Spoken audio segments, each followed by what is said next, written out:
तो क्या उत्तर प्रदेश में कैबिनेट एक्सपेंशन की जो बात चल रही है वो सिर्फ हवा हवाई है या फिर सचमुच जल्द ही कोई कैबिनेट विस्तार होने वाला है? हम आज ये समझेंगे। ये भी जानिए कि उत्तर प्रदेश में कहां चापानल से शराब निकल रही है और इसके पीछे की कहानी क्या है।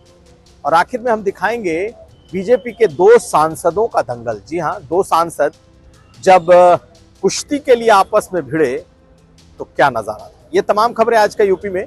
नमस्कार, मैं हूं कुमार अभिषेक, आप देख रहे हैं यूपी तक। हम हाजिर अपना न्यूज शो आज का यूपी लेकर। योगी मंत्रिमंडल में विस्तार को लेकर अचानक ही एक बार फिर चर्चा तेज हो गई है। क्या ये अगले एक दो दिन में कोई मंत्रिमंडल विस्तार हो सकता है? दरअसल आज कुछ व्हाट्सएप अचानक से ही सत्ता की गलियारों में घूमने लगे और ये चर्चा चल निकली कि कई कैबिनेट मंत्रियों को ये फोन गया है कि 10 तारीख को उन्हें कैबिनेट के बाद, 9 तारीख को कैबिनेट के बाद 10 तारीख को लखनऊ में रहना है। दरअसल पिछले काफी वक्त से ये चर्चा बहुत तेज है कि जल्द ही योगी कैबिनेट का विस्तार होगा और इसमें दो बातें हैं। एक, क्या 2 लोगों की शपथ होगी, ओम प्रकाश राजभर और दारा सिंह चौहान, या फिर एक प्रॉपर कैबिनेट रिशफल होगा जिसमें तकरीबन दर्जन भर लोगों के मंत्री बनाए जा सकते हैं, कुछ ड्रॉप किए जा सकते हैं, कुछ के विभागों में परिवर्तन किया जा सकता है। ये चर्चा इन दिनों बेहद गर्म है, लेकिन किसी को मालूम नहीं कि मुख्यमंत्री योगी आदित्यनाथ के मन में क्या चल रहा है। अगर उन्हें दिल्ली की तरफ से ये कहा गया है कि कैबिनेट एक्सपेंशन जरूरी है और उसमें कम से कम इन दो नेताओं को, खासकर ओम प्रकाश राजभर और दारा सिंह चौहान को लेना जरूरी है, तो आखिर ये कब होगा? कुछ दिन पहले एक बाकायदा मीटिंग हुई थी जिसमें अमित शाह, जेपी नड्डा, वीएल संतोष थे और वहां मुख्यमंत्री योगी आदित्यनाथ को भी बुलाया गया था और तब यह माना जा रहा था कि ये कैबिनेट एक्सपेंशन जल्द से जल्द हो जाएगा। लेकिन आज की बात यह है, जो सूत्रों से जो खबर मिल रही है, कि अगर अगले कुछ दिनों में यानी कि दिवाली के पहले कोई कैबिनेट एक्सपेंशन होता है तो सिर्फ 2 लोगों को ये शपथ दिलाई जाएगी, एक ओम प्रकाश राजभर और दूसरे दारा सिंह चौहान।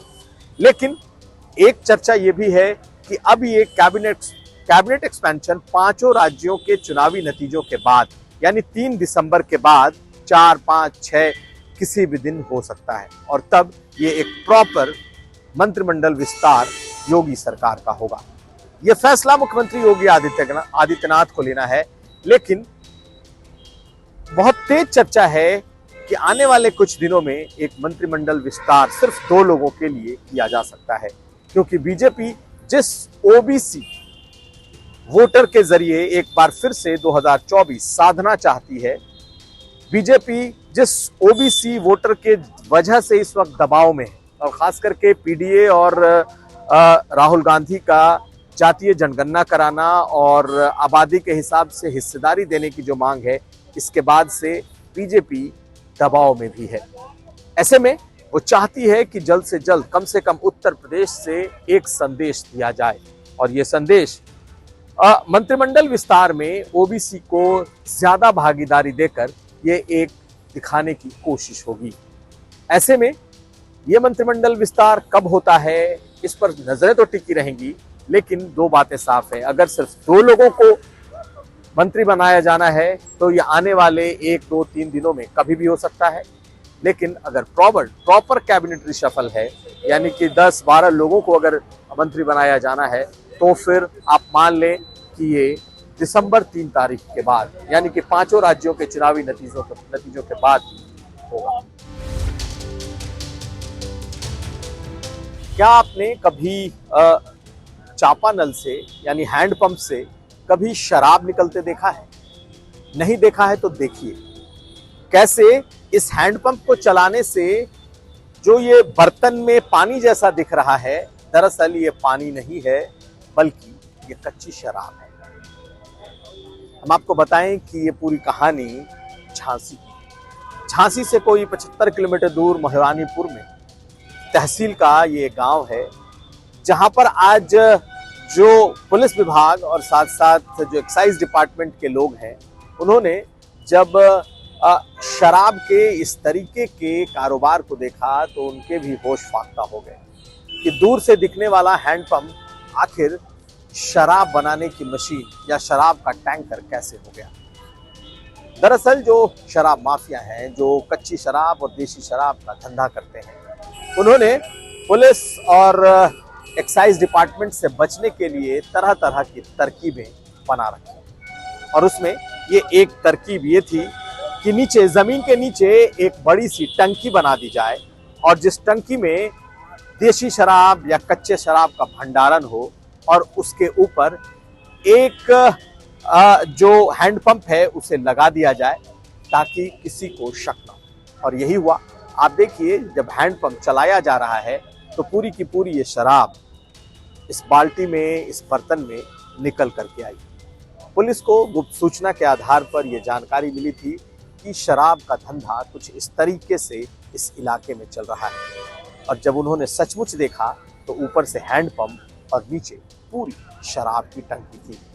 ये अपने आप में हैरान करने वाला है। उत्तर प्रदेश में पिछले कुछ सालों में कच्ची और जहरीली शराब से कई दर्जन मौतें हुई।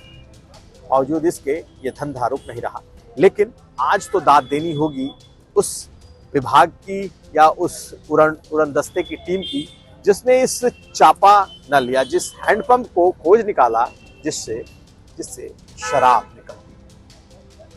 अलग अलग तरीके अपनाए जाते रहे हैं कच्ची शराब के लिए। एक तरीका ये भी था और इन तस्वीरों को आप देख लीजिए। अब अगली खबर। और आखिर में हम आपको दिखाने जा रहे हैं एक अनोखा दंगल। जी हाँ, यह दंगल है दो सांसदों का। गोरखपुर के सांसद हैं रवि किशन और द्विवेदी जी हैं जो कि कुशीनगर के सांसद हैं। और बीजेपी के तरफ से एक बड़े दंगल का आयोजन किया गया था जिसमें हजारों लोगों की मौजूदगी है। आप इन तस्वीरों को देखेंगे तो समझ जाएंगे कि बीजेपी आखिर कैसे कैसे तरीके अपनाती है लोगों तक पहुंचने के लिए। तो कुशीनगर, जहां पर कुश्ती का इतना बड़ा दंगल किया गया, दरअसल वहां पर अचानक इस कार्यक्रम की शुरुआत करने पहुंचे दोनों सांसदों को के भीतर की कुश्ती जाग गई। और जब इन्होंने इस कार्यक्रम में हिस्सा लिया तब आखिर में इन दोनों लोगों को आपस में ही कुश्ती करने का माहौल बन गया। एक दूसरे के पीठ ठोके जाने लगे और दोनों वहीं पर कुश्ती करने लगे। हालांकि कोई किसी को पटक ना पाए, इसका ध्यान बीजेपी के नेताओं ने रखा और जिसे कहते हैं कुश्ती की दंगल, यानी कि वो जो पटका पटकी होती है वो तो नहीं हुई, लेकिन कुश्ती हो गई और ये पटका पटकी होते हुए बच गई और दोनों सांसदों को लोगों ने कंधे पर उठाया। तो कोई अगर गिर जाता या गिरा दिया जाता तो एक और नई मुसीबत बीजेपी के भीतर खड़ी हो जाती, क्योंकि फिर विपक्ष के नेताओं को हंसने का, ट्वीट करने का भी मौका मिलता कि कैसे एक सांसद को दूसरे सांसद ने पटक दिया। लेकिन यह कुश्ती अपने आप में बीजेपी के लिए, अपने कार्यकर्ताओं के लिए तो मनोबल बढ़ाने वाला था, लेकिन कुश्ती में कैसे दो सांसदों को जोश आ गया और कैसे कुश्ती शुरू होते ही दोनों को इतना जोश आया कि दोनों कुश्ती करने को आतुर हो गए। खैर, कुश्ती हुई लेकिन कोई गिरा नहीं और दोनों कंधे पर उठा लिए गए। इन तमाम वीडियोस को हम आपके लिए छोड़े जाते हैं।